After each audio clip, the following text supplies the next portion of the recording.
Joel Umagtang, taga Malasiki, Pangasinan po.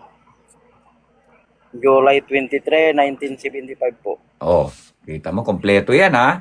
Yan ang tunay. Oh, Iwan sa July 23.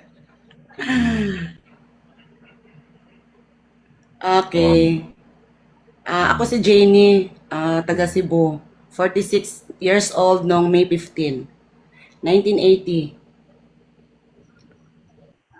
26 years na akong single, pero nagka-jowa dito lang sa TikTok, never pa na-meet up. Tsaka po ma'am, isa akong binata ma'am, walang asawa. oh. Wow. Isa akong security Uy, guard po. binata talaga? Yes, Binata. security guard. Security guard siya. Walang Security sabi. guard siya, madam. Madam, paalala ko ay isa Walang siyang problema. security guard. Walang Hindi problema, ma'am. naman importante. Wow. Ano po, So, Sir Joel, saluti ako dyan sa mga Sir security Madam, guard. Hardworking. Sir Madam and Sir Joel, no? Ito po, dito ko po masasabi natin yun. Tama po yung sinasabi ninyo, no? Dito po kasi sa larangan na naghahanap po tayo ng mga kausap o mga karelasyon na mga kasama natin sa buhay. Di po tayo tumitingin sa itsura o yung katayuan niya sa buhay, kung ano man. Ang mahalaga dito, yung tatanggapin tayo ng buong buo. Opo Yun po sir. yung mahalaga rito. Yung talagang Yes. marunong makontento. Yung marunong makontento sa isang taong pinili na niya sa buhay niya at siya lang ang pinapakinggan at hindi yung iba. Yun po, paalala ko lang. So, go ahead, sir. Opo sir. Sige, sir, tuloy kay madam.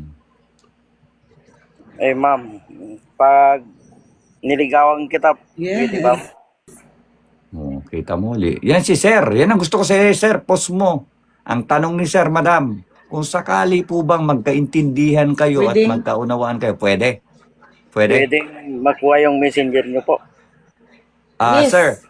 Yes, sir. Ganito, sir, ha? Uy, Yung messenger nyo, sir, as a personal nyo na po yan, sa baba. Kasi po, pag naglagay po tayo dito sa taas, marami pong makikisaw-saw, marami pong sa inyo, kaya personal nyo po is personal. So, sa madaling salita, wag nyo pong ibibigay yung FB ninyo dito o ilalapag o sasabihin. Kasi po personal niyo yun, privacy niyo po yun.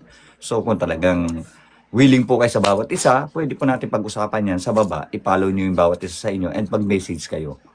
At lagi kong pinapaalala, kung ano po yung mangyayari sa usapan ninyo, labas po si DJ doon.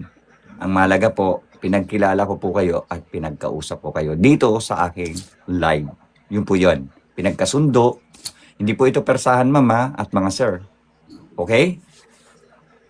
Opo. Okay po ba, madam? Madam, okay? yes.